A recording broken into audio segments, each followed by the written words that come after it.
for your willingness to participate in these active discussions. I think we're learning a lot through this process of what works for a network meeting in a virtual reality versus last year when we were all able to be in person. So I thank you for being on this experiment with me and with the other members of the network and SDSN.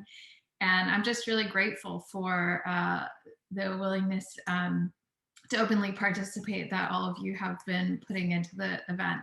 So with that, I'll just say the intention now is really that we think about together all of the conversation from the keynotes yesterday, from the breakout discussions yesterday, and then the breakouts today about what the challenges are to achieving the SDGs in the US and what the opportunities are and where the value add of this group could be. That means, thinking about the intersections of our work and our interests, the intersections of universities and their local communities and the other research institutions or education institutions that are a part of this network, and how we can think about also the opportunities to operate cross-sectorally and break down silos, as President Frederick was saying, within our institutions this morning, but also between them.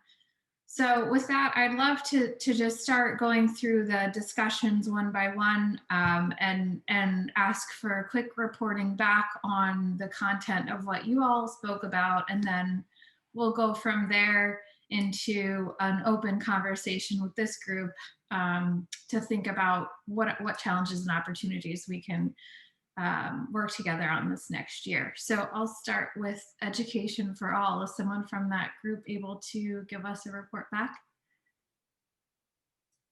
Yes, hi everybody. Yes, our session is Education for All, facilitated by Florencia Librizzi and myself. We're from the SDG Academy and the MDP Secretariat. So the focus of our session was on challenges and opportunities of teaching and learning on the SDGs, how to work together to advance education for sustainable development for all of us in the USA, and as well how the SDG Academy and the MDP can support the efforts of the participants on this journey. And from our session yesterday was really, really wonderful. I think there's a lot of energy in the room, and the overall emergent theme was interest in bringing the SDGs to the various campuses that were represented and working together. The message that we heard clearly was, this is new for us. In some places it's not easy. And so we need to, we would like to work with others and support each other on this journey.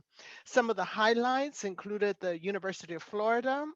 They read about they had read about other available resources that focus on bringing the SDGs to academic institutions, but they said they were just overwhelmed, and they wanted something a little more manageable. So they went on and they created their own sort of manual booklet document on the SDGs that was that's specific to University of Florida, and also they feel transcended academic silos. So that was really good. We also heard from the Harvard Extension School. So they shared information on their innovative Masters in Development Practice program that is totally online. The MDP on their campus is built, all the MDPs are built on the 4 pillars of social, natural, health, and management sciences, and incorporates the SDGs into their into the course. And it's been quite successful. They said that this past year, they have seen a doubling in the number of the students. Howard University also, they discussed their interest in the SDGs and shared that they are creating a graduate degree program with a focus on sustainability education. We also heard from an organization called Green Programs. And so the leadership of that organization discuss available partnerships and opportunities that are available to academic institutions and students interested in education abroad. So that was very interesting. And other important points or suggestions that were raised include mentoring. That kept coming up. that's what I understood it to be anyway. There was a lot about, connecting experience with not so experienced faculty members interested in bringing the SDGs to their campuses so that, again, they can feel supported and assist each other in the hows of introducing the SDGs on their campuses. Another one was support, providing support to schools, centers, or departments within academic institutions that may not readily see the importance of the SDGs in their work, such as business schools, for example. The other one was expansion. So providing the necessary guidance to expand the teaching and learning of the SDGs to the spaces of primary and secondary education.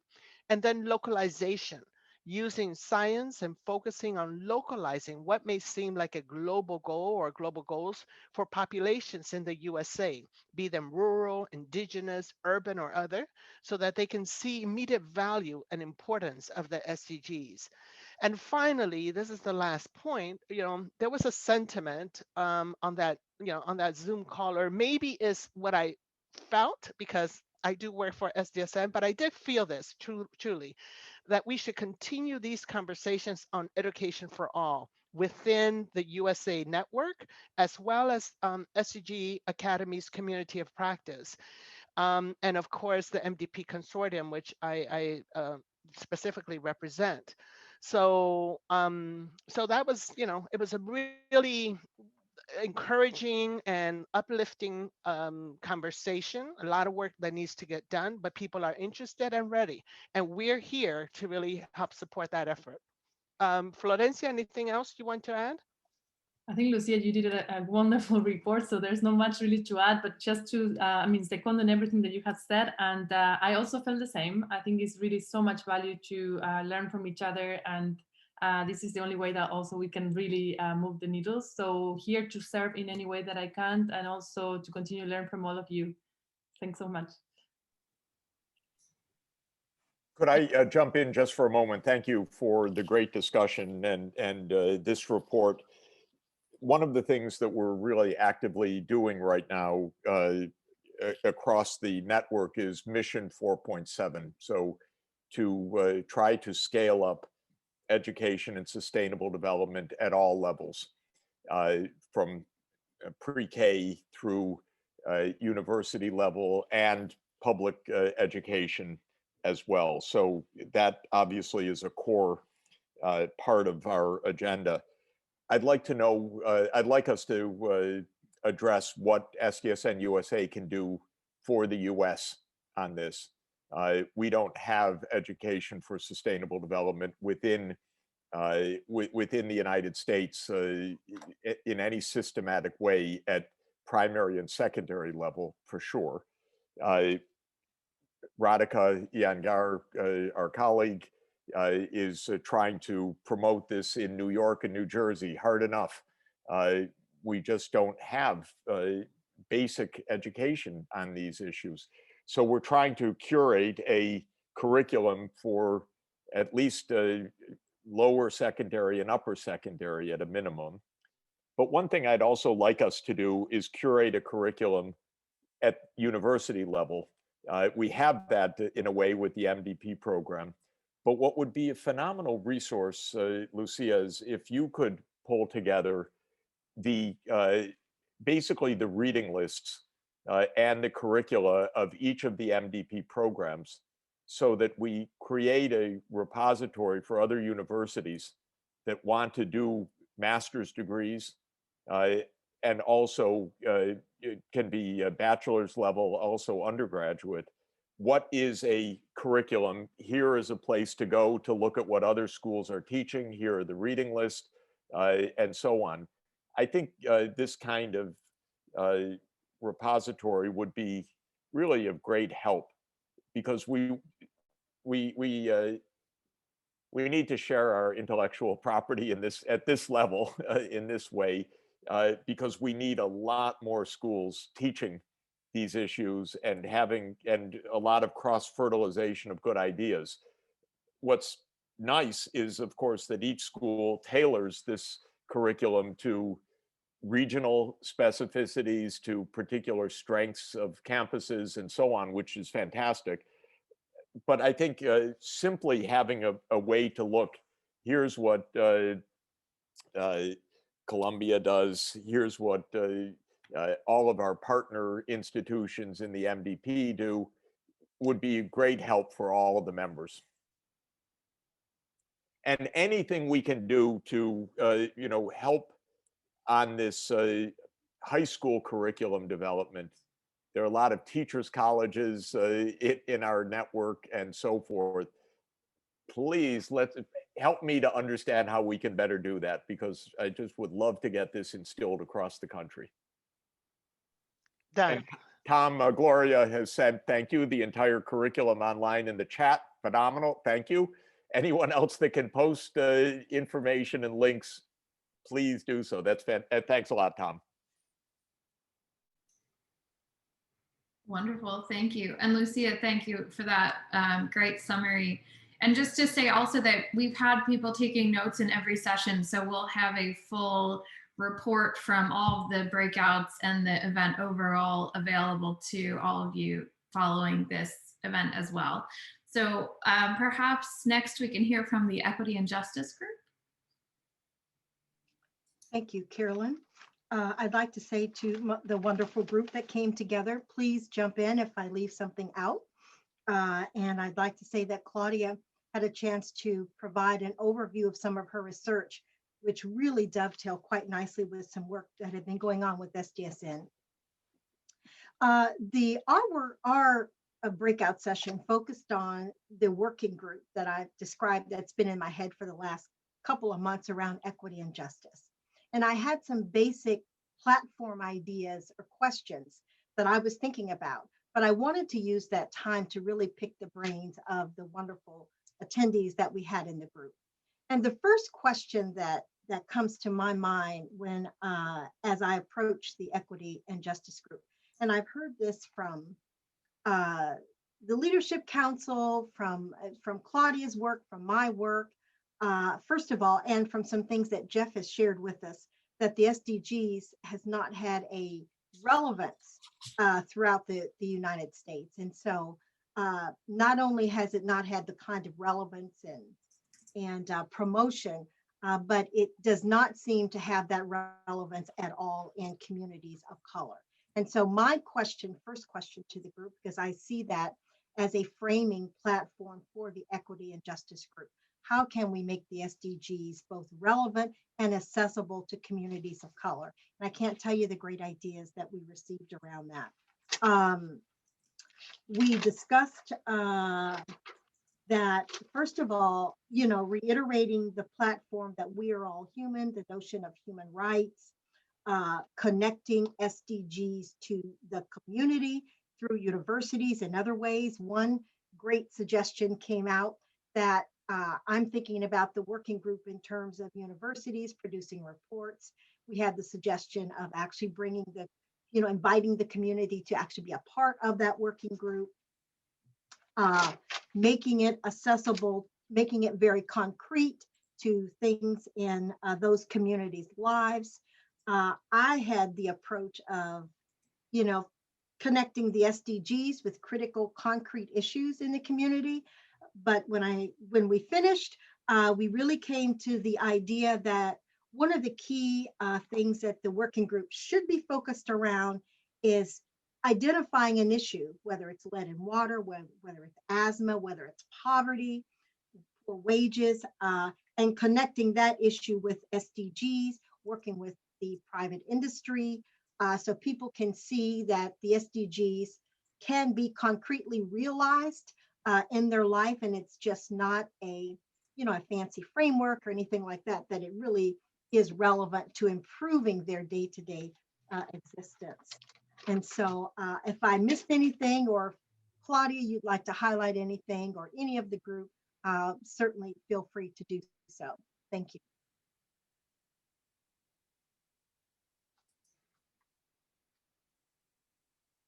Okay, thank you very much. Thank you, Helen. You're quite welcome.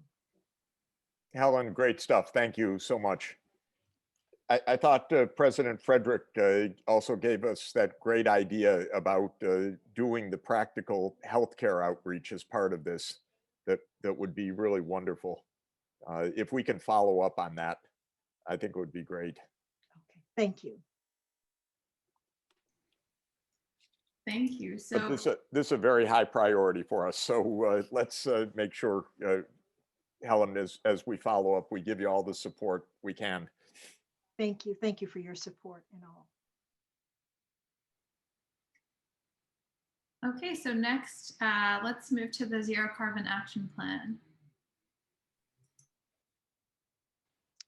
Looking, we're going to have one of our group members report out, but I don't think he's on. Michael, are you on? Am I missing you? No, okay, I'll go ahead. Yeah, so we had a very interesting conversation. We had several members on from all over the country. So from Pennsylvania, Oregon, Maine, Alabama, and New York. So a lot of diverse perspectives, and also from a range of scale.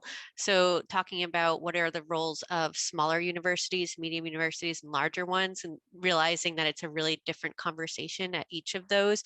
And then also the different positions that our members hold in the universities. So I had framed the question, and sorry, Gordon, feel free to also jump in at any point. Gordon also co-led this with me, but we had framed the conversation on what do you need to facilitate a local ZCAP action plan in your area, so generally.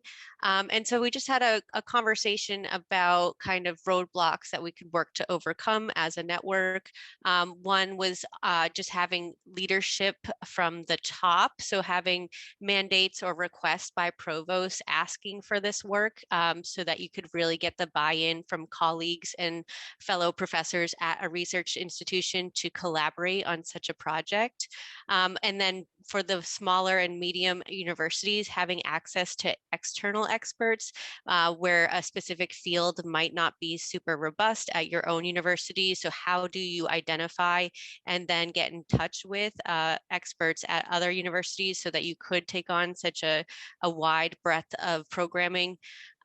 Financial resources was mentioned, just talking about working with local governments, but also needing to support your researchers or your students that might be involved in that work at a university. So how do you build that as like a sustainable program of work was brought up. There was also a call for guidance on framing these action plans and how do you align them with local expertise and also local issues. So not just decarbonization, but is it more of a resiliency issue, a weatherizing issue? Are there any specific resources that are particularly relevant in different areas? And then how do you frame a ZCAP around that and exploring that a little bit more?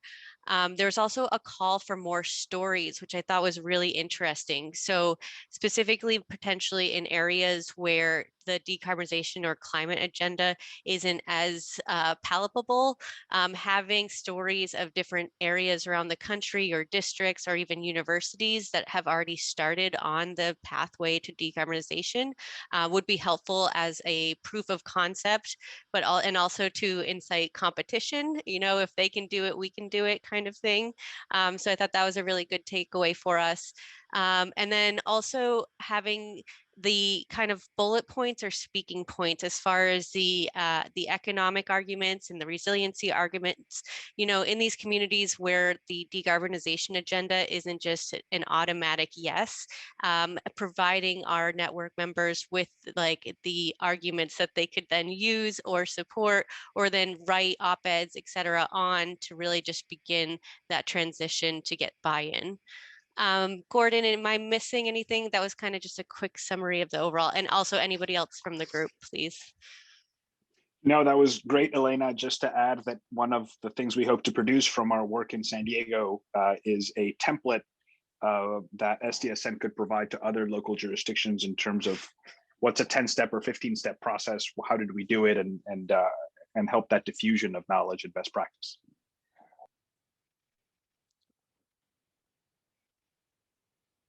Thank you. Thank you. Sorry, I was muted. Any other thoughts before we move on? Okay.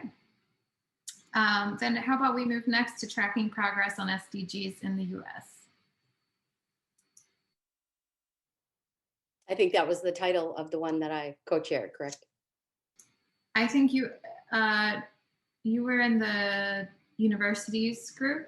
Okay, yeah, so that's not, No. okay. Sorry. I think Mark, is Mark on the line? I'm sorry, I don't see your video. Potentially was going. Mark, I see you, but you're muted. Sorry. Yes, from yesterday. And I want to strongly recommend these great detailed minutes that you will see because this was a very dynamic conversation, but I'll hit the 5 high points. There was a lot of discussion about the use of data and data mapping and data in general, both to raise awareness about the SDGs, just sort of makes an easy way to talk about it, but also raise awareness about the issues that arise in mapping, different kind of mapping approaches, but also some groups that can use it with a sort of spatial perspective to say, well, there's quite a bit of activity about this in this area, but there's none over here. So it has value that is directly related to some of the challenges we've been pointing out about lack of public awareness, perhaps some political reaction, some other things. You know, there was a general agreement that the US is lagging behind other parts of the world and that we needed to, you know, get it up here. But the several conversations in the discussion were about targeting specific constituencies, especially we talked about targeting Hispanic and Latinx population communities, big communities, but also that particularly this most recent period, the SDGs are a hot item in a lot of the countries of Latin America, with Colombia having a really central role in lifting it off. And so we have experience in Minnesota where our diaspora communities from Asia, from Africa, from Latin America are a link to SDG knowledge and SDG excitement. And so, you know, just using the assets we have to lift up public awareness and then policymaker and corporate and institutions. And finally, some discussion about, you know, the change in Washington. Can there be more, just a more conscious connection? Discussion of like a working group with the head of the census. Are there things that we can now do that we could not imagine to have been able to do over the last 4 years? And I think in general, the last couple of days, we're in a wait and see mode, but we also, I think in that discussion group, people had some specific ideas that may be first steps at bringing a more balanced relationship with our federal bureaucracy, federal government, and using that to help generate more relationships at the state and local level as well. There was a lot of great other things said. Other folks from that group should jump in.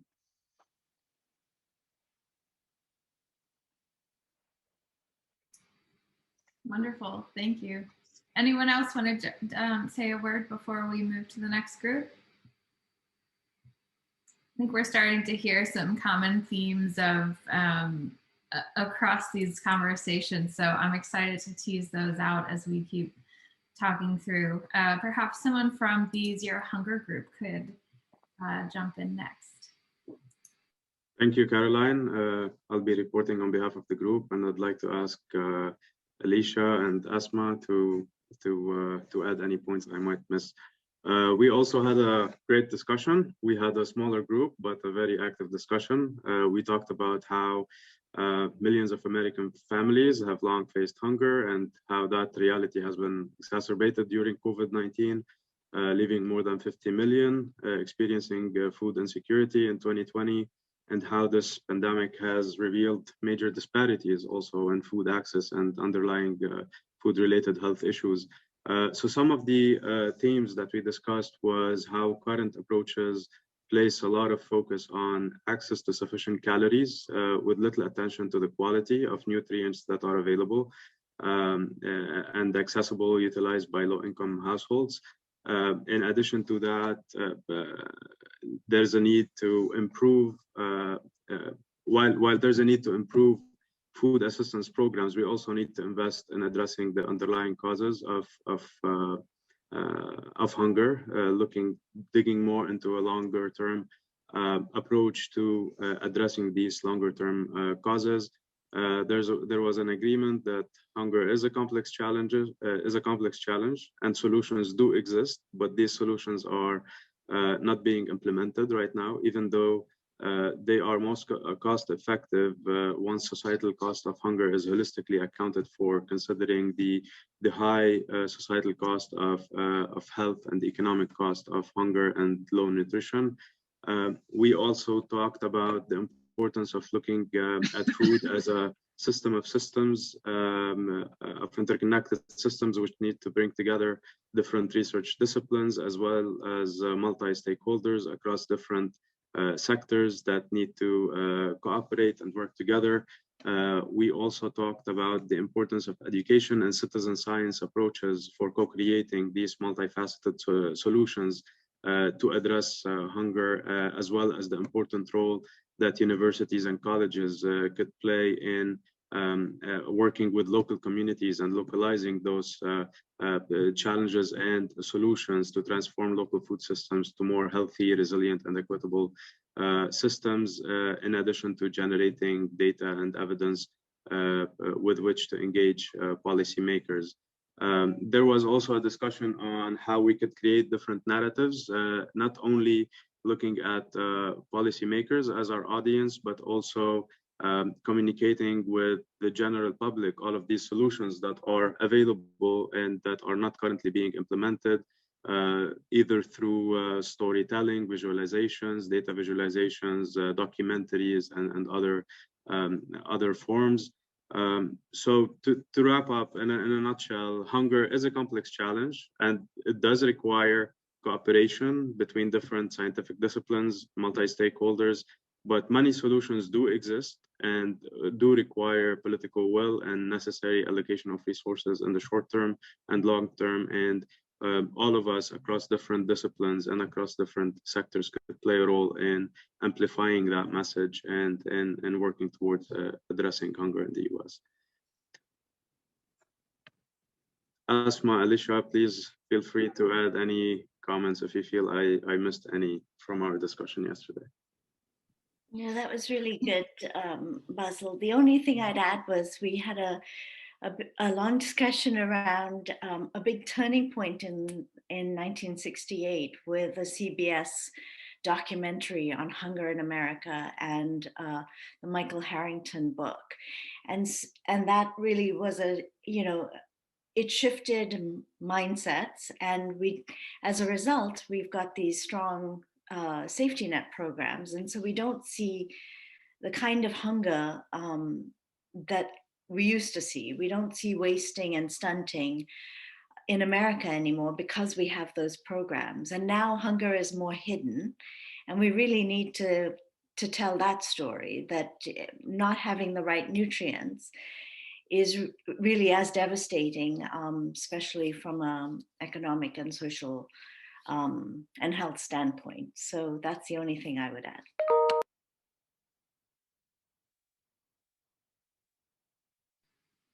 Thank you. I'm hearing a lot about storytelling across these conversations, and excited to tease that out a bit more and think through that. We have 2 more groups, so now we'll go to the Cities and Community group. Great.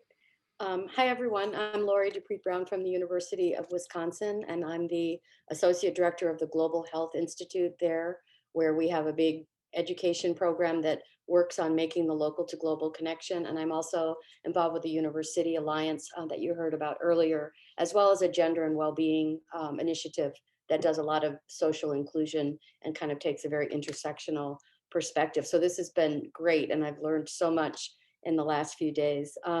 Our prompt was to talk about the value proposition and what's happening and how what can, is, and should the value proposition be. And we asked people to talk about what's working, what is challenging or could be better, what's perhaps missing, and what's possible. So I'm going to try to group some summary remarks in that way.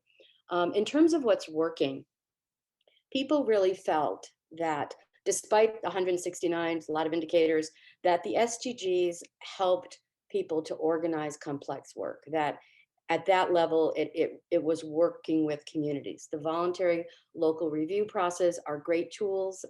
Again, that's, gets imitated because people like it, and that the SDGs could guide interdisciplinary problem solving. So in terms of communicative power of the SDGs, there is clarity and accountability that are facilitated by the SDGs. We might wish things were better, but you heard things like the mayor saying, well, we use those icons, they give them to you, you can tag your different items, where other people might take a deep dive into the understanding. So a lot is working in terms of the actual content as a framework, in terms of accountability and clarity.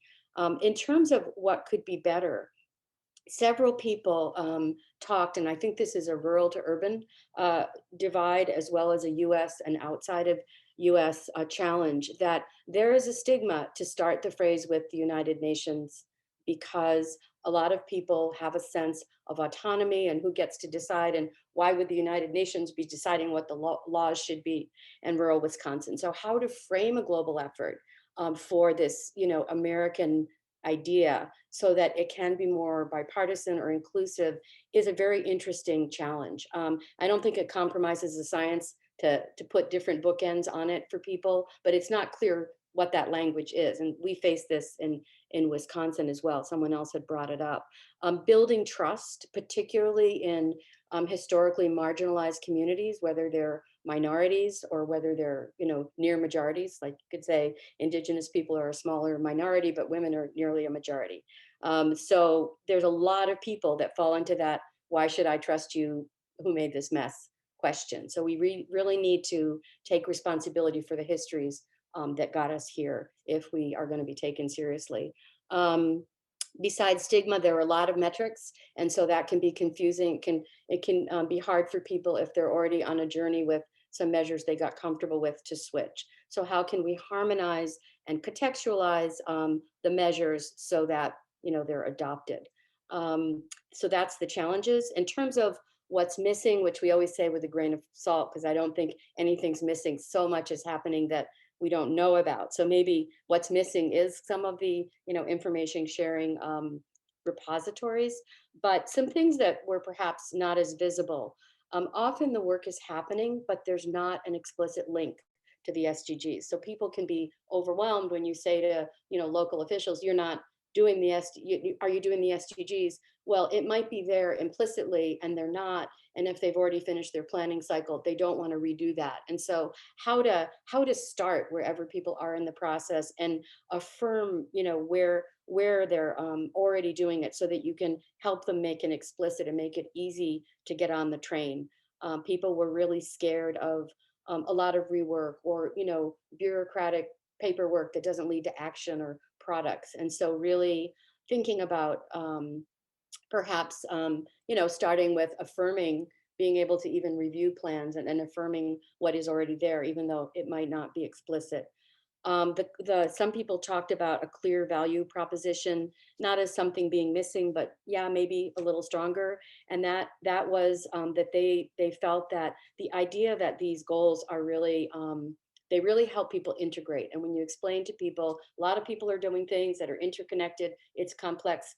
This framework can help you pull things together. People will kind of sit down and listen. So that was very encouraging. Another kind of missing or could be stronger piece related to the fact that so much focuses on monitoring and metrics, but we don't do as much on helping people with planning or implementation or measuring results. So taking the full kind of management cycle of awareness, planning, monitoring, and implementation and evaluation might be very useful. I think some are doing that, but people tend to see the dashboard and the metrics. So it's getting the report card before you've had the class. And then the other thing is less on the arts. That came up yesterday, but I'm cheating and mentioning it today. The arts are probably underutilized. They're not mentioned as much in the SDGs as they could be. A very powerful and motivating communicative tool. And it allows people to participate. And then what's possible was a lot of people talked about university networks collaborating together in their cities, hard but doable. The idea that there could be academic majors or programs or schools kinds of related to the SDGs. This gets at K to 12, but this is more K to 16 and beyond. Is this a discipline, or is this just, is this a policy initiative, or maybe it's a new discipline? We had that conversation in global health for many years. So that was pretty exciting to think about curricula, more mixed methods that really work together. And that gets at the storytelling a little bit, I think. And then harmonizing of metrics, really full inclusion in relation to Indigenous voices, Black voices, Hispanic voices, women, people of different genders and abilities. Super important. It's a UN principle. There's guidance in the UN on how to do that. And so carrying that UN metric guidance into the work is really important. And that was pretty much the 4 things: what's working, what's better. Mostly it was what's possible. It was a really positive conversation that I think affirms what the network is trying to do. And others, please comment or add something to the chat, because I'm sure I could have missed something.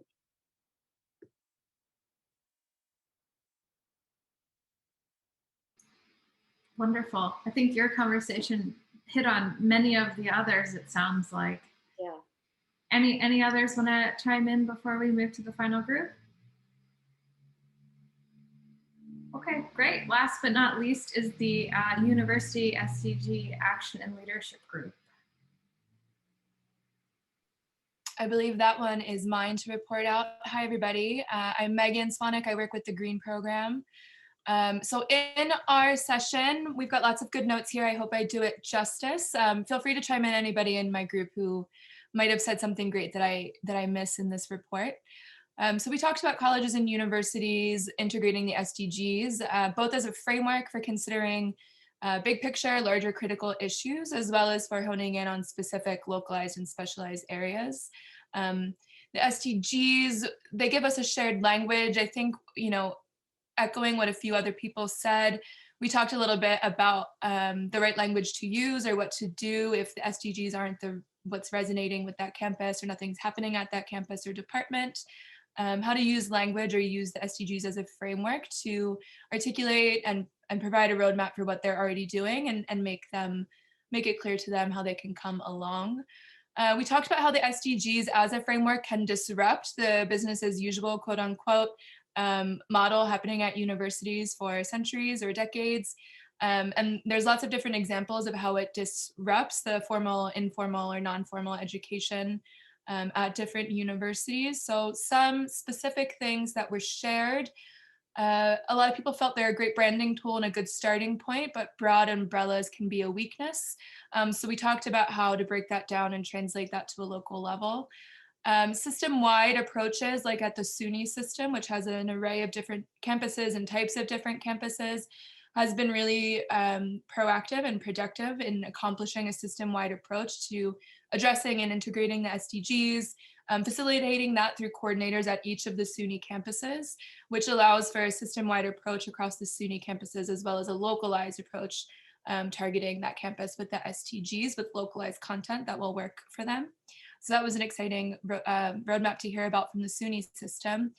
Others, as I mentioned, shared that there's not a lot of discussion happening at their campus yet about the goals, and that's where we talked a little bit about how to hone in on the message and what the bigger picture is of that message and have that resonate with people on that campus that might be committed to the broader goal of the goals, and will be able to come on board if you help them find how the framework can be of help to them rather than additional work.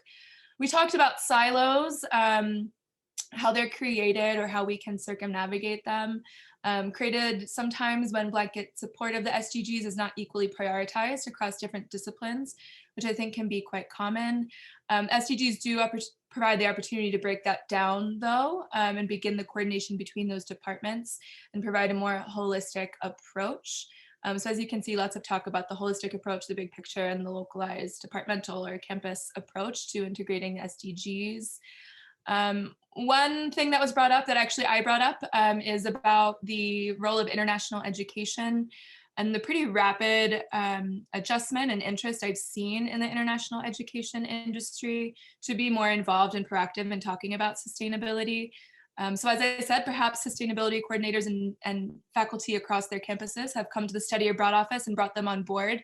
But one thing that's exciting there that I encourage everyone to take a look at and reach out to their international education office, if you're not yourself in an international education office, about is one of the two main governance bodies for setting standards for study abroad and international students coming to the US, the Forum on Education Abroad.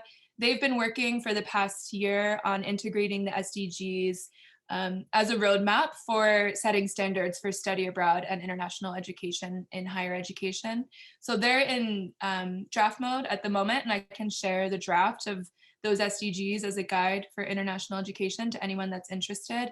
They're finalizing it and announcing it in the next few weeks. So the annual conference is in early March, and they're going to announce to all the directors of study abroad and those people at your office this new roadmap for integrating SDGs as a framework for international education. So that's really exciting.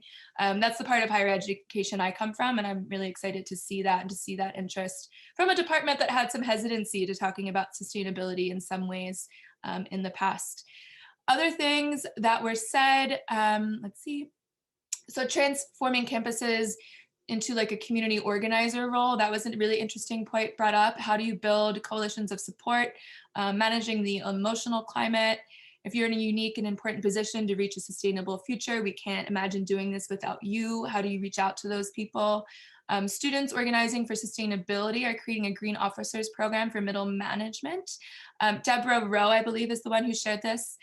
We must learn to support staff in this way via praising and supporting middle management. And Deborah also had a lot of really great resources that I don't have handy to share with all of you, but different networks that you can use to help out as you try to implement this community organizer type of approach, and different networks that have support for you there.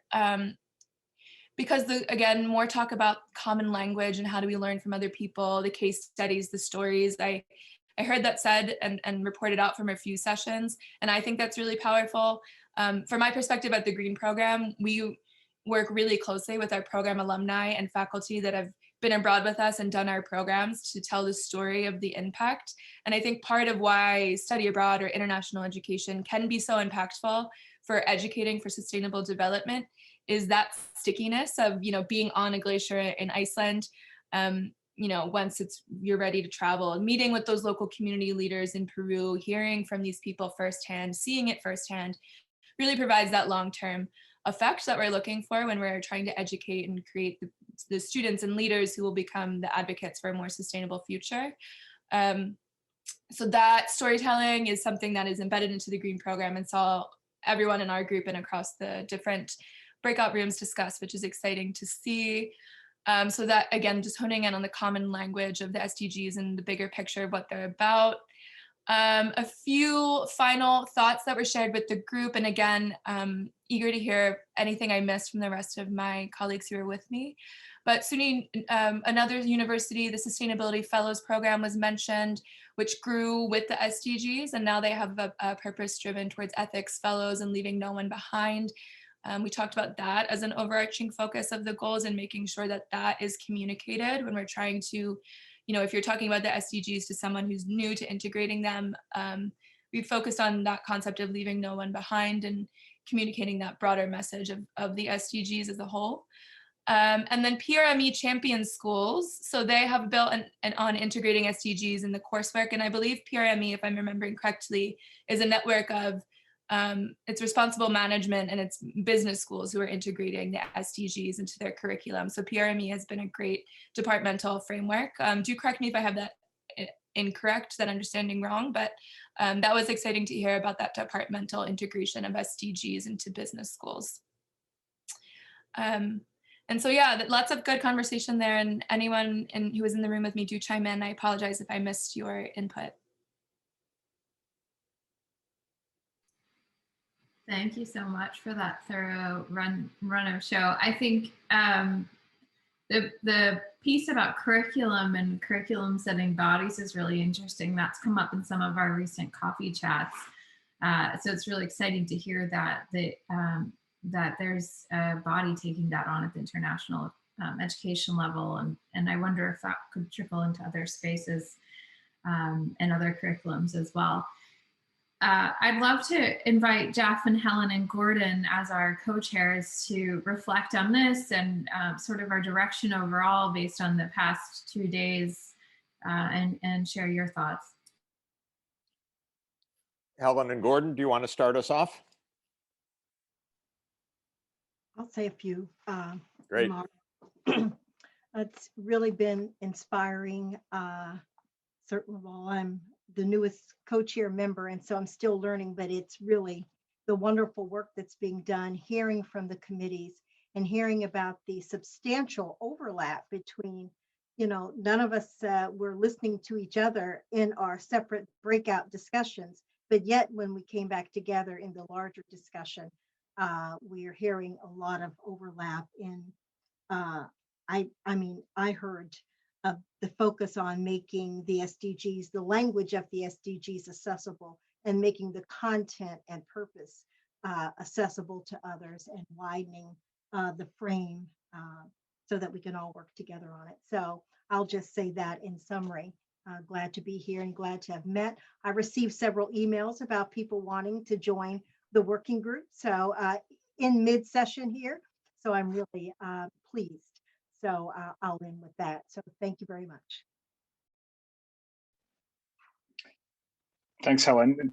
Thoughts from my side, I think this has been a fantastic 2 days. Last year when we had this meeting, and it gave birth not only to the ZCAP project, which was completed over 2020, but also to the idea for the zero hunger project. And now that we're meeting, we're having an incredible amount of cross-fertilization across institutions, across groups. There's a tremendous amount of exciting activity going on all over the country. And I think we can add tremendous value by connecting people. That's already happening across all of the different initiatives that we've spoken about. On my side in particular, I'm very excited about localization of the SDGs, something I'm starting to work on. But when you look across all of the examples and how much can be brought to bear to speak in a united voice and put out frameworks that can accelerate the adoption of things across US jurisdictions, I think that would be tremendously, tremendously exciting.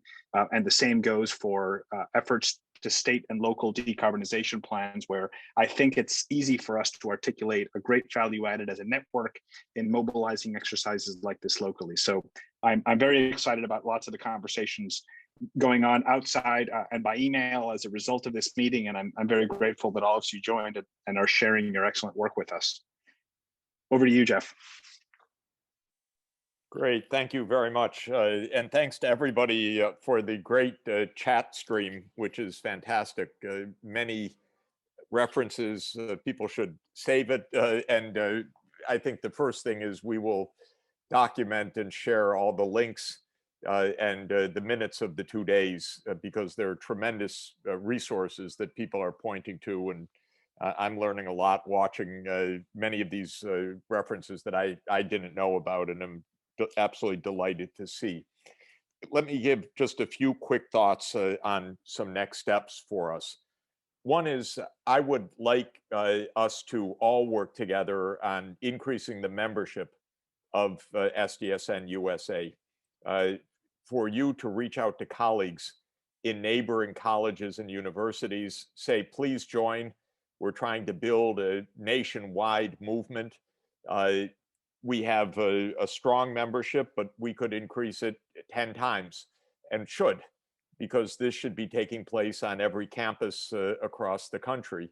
And I would be grateful if all you have to do is find a colleague nearby and say, hey, send an email to Caroline and we'll get you inscribed as member.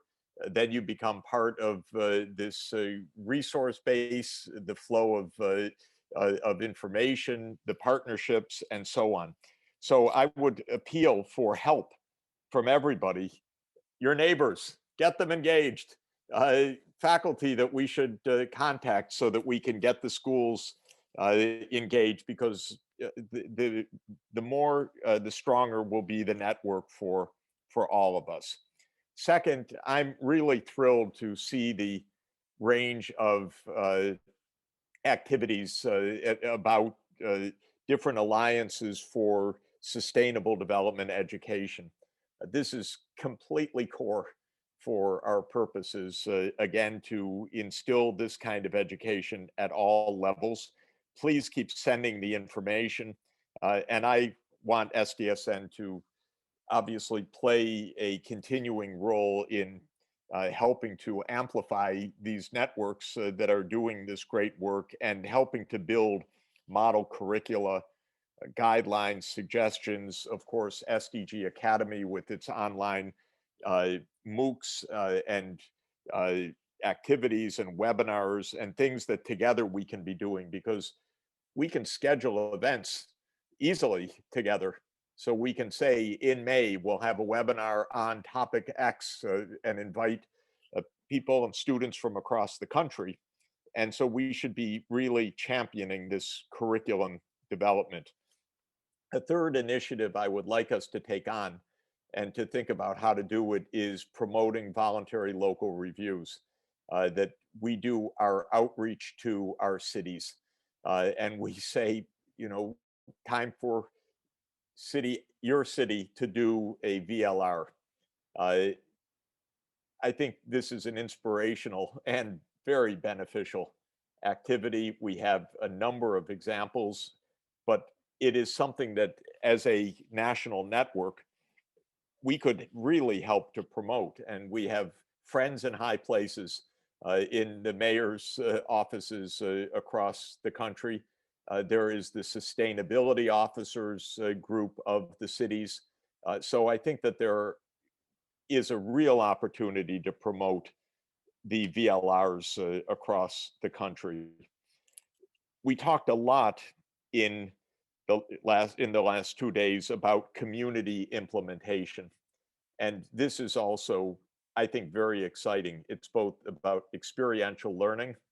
It is from classroom into the city. It is a active method of research and learning. It is something that absolutely needs to be done to achieve the SDGs.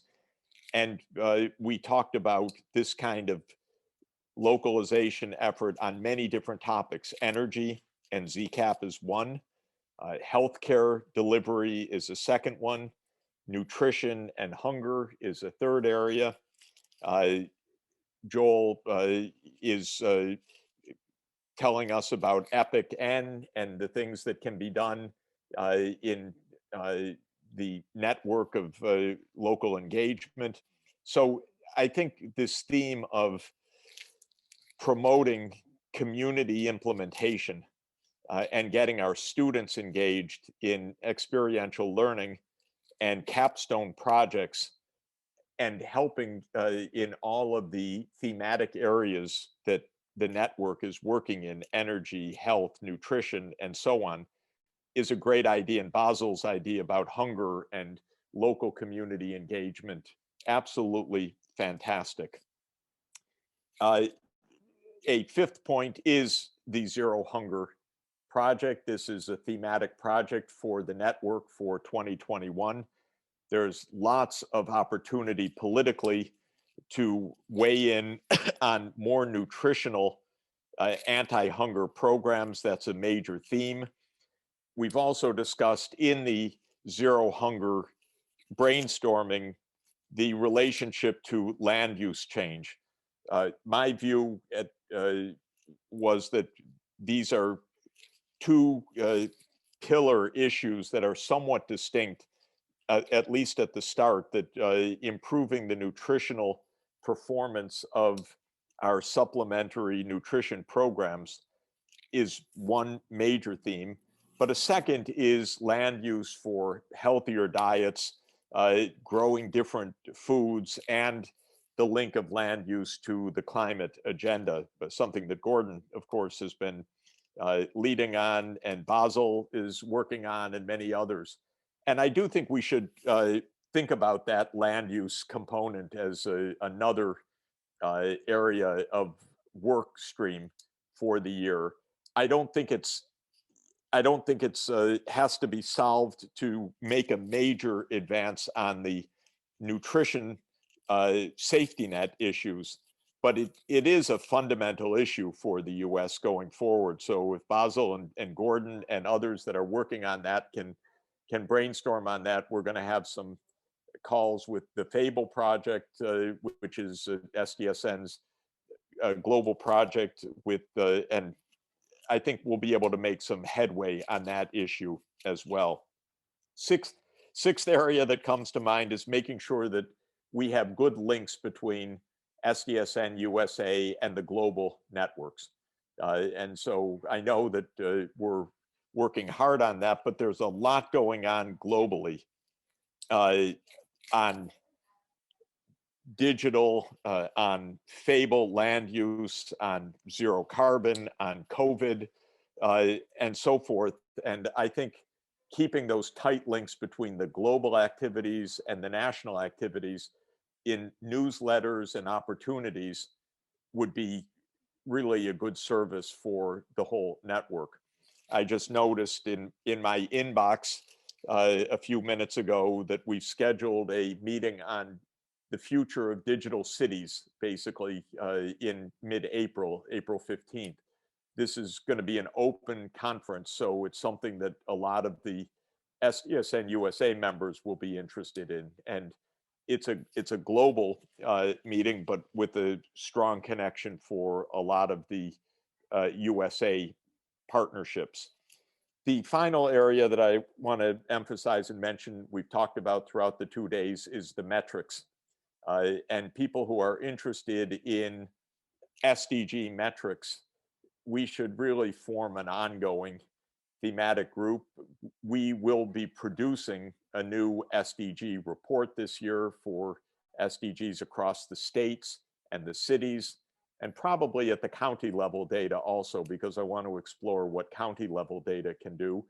We're in the market, by the way, for a strong geographer who wants to work on GIS applications for SDGs in the United States. And so we'll hire someone for the network for the Secretariat. And so if you have candidates, good, excellent students and so forth, please let us know. But I would like us to be working together on all of the metrics issues, also the issues about SDG metrics according to race and ethnicity and discrimination, and leaving no one behind, extremely important. Leaving no region of the US behind, extremely important. And so lots of opportunities on the metrics. It's a great agenda. Thank you everybody for the wonderful brainstorming and incredible resources also that you are bringing to this effort. We will make some particular efforts in the coming weeks now that the administration is getting settled in to reach out to the Biden administration leadership. Obviously, we've already started to do that, but we want the SDGs also to be reflected in the words of the president and the Congress much more than is the case up until now. We are returning to the world, as President Biden said in his speech. I don't think he said SDGs though, so this is something we're going to work on to get these ideas as a core part of the US role in the world. That's it from my side, just to say thank you to everybody for wonderful, wonderful 2 days of brainstorming. Thank you. I think we have a few minutes left in the schedule, so we could open the floor if there are other folks who want to chime in, either linking together some of the ideas that Jeff and Helen and Gordon so wonderfully just said. And I also just want to thank all of you for your active participation and the co-chairs, as well as Sonia, who's been a huge asset to from my end in planning and organizing this event. So just a huge thank you. And then the floor is now open, so feel free to jump in. I also want to jump in to give a huge round of thanks to Caroline. If we could all give a big applause, who led a great team. So there are many, many people to thank. But Caroline, thank you for bringing us together so successfully and so productively for these 2 days. Oh, I should also say that we couldn't have had the summary that you will all see without so many members of the SDSN team coming in, leading the breakout sessions, and then also taking notes and sharing them, I think, with some of you for these wonderful reporting outs even for today. So it really is a demonstration of a team effort. Thank you. Yeah, so I just want to ask a question, and maybe it's for Jeff and maybe it's for others. I mean, we've been focusing for a couple decades now on trying to use higher education to prepare for the green and inclusive workforce. And we know that Biden is interested in that, but we have national roundtables of the state colleges and universities and the community colleges. And we literally, Jeff, we don't know how to connect with the Biden group that's working on that. So I think you know my email, but I'll put it in the chat for you. And it's gifts. We have gifts. Yes, I agree with you completely. Yeah. And we will connect. And there is still a lot of work ahead on planning the green recovery. Right. And that's where we can come in and really be helpful and help on ideas of the kinds of jobs, the kinds of training. This is the great strength of America, after all. Making these partnerships should be core for the administration. So keep the ideas coming. I will do my best. I'm going to reach out absolutely to some of the key officials on the transformation very actively in the next few weeks. And Deborah, we will be in touch on strategizing. Right.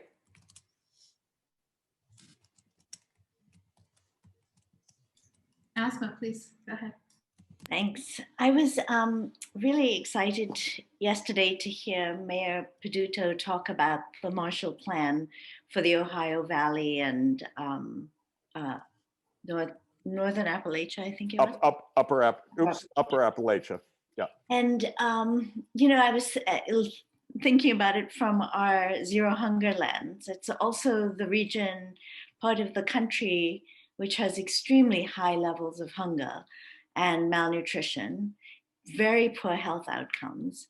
And, the way he was talking about it was really about revitalizing the economy of that region and really taking advantage of working together. And I was just struck that the hunger, malnutrition issues and they could absolutely use agriculture as a way, and the local food system as a way of revitalizing as well. But that, I wasn't sure he made that connection. The other point was on when Sonia Agarwal spoke yesterday. I put in the chat a question about the UN Food System Summit, and it just seemed clear to me that they're not thinking about the food system domestically very much in terms of how they, in terms of their climate planning. They're thinking about, she did mention agriculture and land use, but sort of, it just felt like there's a bifurcation in the way they're thinking about the summit, the UN and the global process and what they may do domestically. So anything we can do to connect those dots would be really good as well. Fantastic. Yeah, I think both points very well taken. And I will get back to the Marshall Plan planners on your point and idea. Maybe during this year, when we're talking about Paris, there could be some kind of a meeting that was over there in the Talleyrand residence where the Marshall, the little museum is by the US Embassy in Paris. And we could actually honor Marshall in that way. And if we can't go there, we could go down to, Virginia and go to the Marshall Institute. But there's a lot to that symbolic element that we could work with Paris and our colleagues. And I don't know. Interesting. I mean, right. His presentation was fantastic. Yeah, I know. I agree. So let's think about all of that. That's yeah. Great, Mark. One of the things that I think has come up a couple times through this discussion is kind of access to information, but also having buy-in from leadership. And I think that's something that, Jeff, you touched on a little bit in terms of thinking around the VLR. But I wonder from others in the room if there are particular aspects to this work that you think could benefit from a collective organizing of this of SDSN USA to kind of push that for that buy-in at different levels of your institutions as a way of us coming together. Mark, I see you're raising your hand already. Yeah, I was going to actually ask this question. I was just thinking about all our friends from the Midwest, Upper Midwest that were here today, that, we could invite spark plugs from every college and campus in the 5-state or 7-state region, however ambitious we wanted to be, for a little webinar, and have you guys on there and just sign them all up right there on the spot. Just, take 10 minutes of Jeff's time, and Caroline, you just there with the typing, and you just, we got a lot of colleges. And so I'm gonna make this happen and get Joel and everybody kind of cranked up, but this doesn't have to take a lot of time. So, but I'll commit to doing that, and I won't take a lot of your time up, but I also think it'd be fun to work with our friends from North Dakota up there at Lincoln, and the tribal colleges. There's a whole slug of them here. So anyhow. I love the idea. Count on me. I think it's a fantastic idea, and you have my rapt attention and commitment of time. Yeah, we'll pull this off before they get out of town. All right. Whatever they do now, that they don't go anywhere, but we'll do this. I love that idea as well. And I will say we had started before the pandemic, we'd started to kind of do some regional gatherings in person and found that different universities who were considering SDGs in the same region weren't always even talking to each other in the same city, and dealing with some of the same struggles, both in buy-in from their leadership, but also in thinking about, resources to connect locally, et cetera. So I think that there's a lot of value in considering regional communication, both in building our network, but also in strengthening the capacity of each of those institutions to work individually and communally. This is Ali Fares from Prairie View University. I'd like to make a point about, first of all, I really enjoyed the conference these 2 days. It was fantastic. I think one point that I would like to make is about using the capabilities that the land grant mission offers across all the states. I mean, I think that's offers with its tripartite missions from extension to research to education. And in every single county in the states, you have an extension program that is part of the land grant mission. And I think I can see many of the, almost I can see all of the 17 goals. They have a relationship with the land grant. And I think this is a great opportunity for the SDN to take advantage of that. And I speak from a land grant institution, Prairie View A&M University, second land grant in Texas. So in addition to Texas A&M, and we do have lots of opportunity that we can basically connect with these goals and help provide the necessary support across, as I said, across every single county. So I think it's the other point I would like to make is, and I posted a question this afternoon. It's about the connection.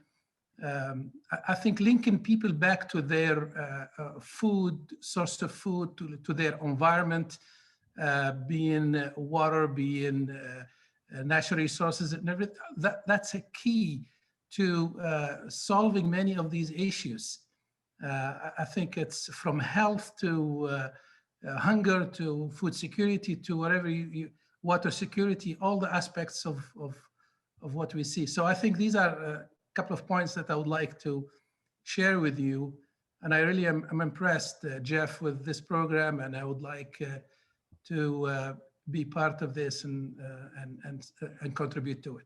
Ali, thank you so much. And if you could help us to find the right ways to make the connections with the land grant universities and, you know, administratively also, what a powerful idea and one that we will follow up with. And with your help, it would be really phenomenal. So I love the idea, and you're right. It's such a natural connection. I always mention the land grant universities in my speeches about higher education. So it's because it is a unique institution and a fantastic one. So if you can help us on that, that would be great. I'll be happy to, and I'll be happy to. And first of all, I apologize for not having my camera on. This laptop I'm using doesn't have a camera. But we're so happy you're with us. Thanks so much. You're welcome. I think that also raises to mind for me a consideration. Jeff, you mentioned the idea of, you know, expanding the network of universities through folks communicating, but I think there's also a need for us to consider how to better support our members to engage across their institutions, so that we make sure that we have a capacity for each of these programs to be connecting with the folks in each of your universities and institutions. So I'll just also say for everyone on the line that this is something you might hear from me or others at SDSN on, as well as trying to think about helping us talk to the right people for these different initiatives to make sure we're getting the right minds engaged across the institutions that are participating, and really deepening our connection. And hopefully that could lead to further integration of SDGs across campuses as well. I think one thing that we are succeeding in doing and should really make a focus at least once a year is meetings of the university presidents. Yeah. Because that really engages the university presidents. They learn about their own campuses from this optic. And they're very much engaged, and they've really wanted to participate in events. And so with our members, having at least once a year a university's presidents gathering will help, I think, at the campus level for that integration that you're talking about. So you guys should reach out. If you're not working with Second Nature already with the climate pursuit that starts next week for college presidents, you should. And then also ask you who is that? What is that, Deborah? Second Nature. Second Nature is where the president's climate commitment was founded. It had like 650 college presidents who committed to net zero like 15 years ago. Mm-hmm. And so it's like a sister organization to us. And then also ASKU, which is the state colleges and universities. They have a sustainable education for sustainable development committee, and they are looking at expanding their work. So glad to connect you with them. And then we also have the associations for business officers and facilities directors and student affairs, and then the academic societies. So Carolyn, I'll talk to you at another time. Wonderful, Deborah. Thank you. Part of it, but there's 60 national higher ed associations who've been working on sustainability for 15 years. And you guys could be co-sponsoring. This event should have been, could have been, will be in the future, co-sponsored with those organizations. There's also a couple of extension networks that are very active. APLU is, they're a little tough, but the extension networks are not as tough. And I think we can get you in there quite easily. Just, spending the afternoon in one DuPont circle and going to all those organizations. But a lot of that work we've already done, and we're more than glad to share it. Wonderful. Phenomenal. Phenomenal. I will say we are a partner to Second Nature on their pursuit, and have been pushing out information and looking for ways to better connect with them. And I love all these ideas. And Deborah, I hope we can follow up after this call. Sounds good. I apologize to everybody. We could go on for hours of getting your wisdom. I actually do have a very hard stop in about a minute. Caroline, maybe you should wrap up because people have been on for a long time. I don't want to stop anyone from talking, but I also don't want to keep people as we enter the weekend. And I do have to get off, so I apologize. But let me thank everybody again for wonderful, wonderful partnership and a lot of exciting things to do. And for those of you who want to continue the conversation, please feel free to reach out. I put my email in the chat. We also have our next coffee chat coming up on March 10th.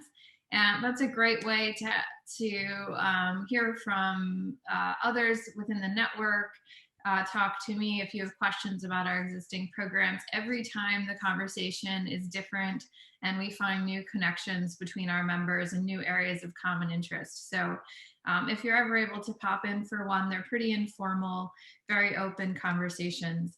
And I just, thank you all so much for joining. This has truly been a wonderful way to reconnect with so many people at a time when there's a lot of lack of connection in our worlds. And I'll just say, I'm thinking of folks in Texas right now and across the US that are being impacted by the weather. And really hopeful that, our work together can help to move the needle towards the SDGs, towards thinking about ways to be productive towards these challenges that so many people are facing in this country. So thank you all for your commitment to this work, and I look forward to continuing this conversation from here. Have a great weekend.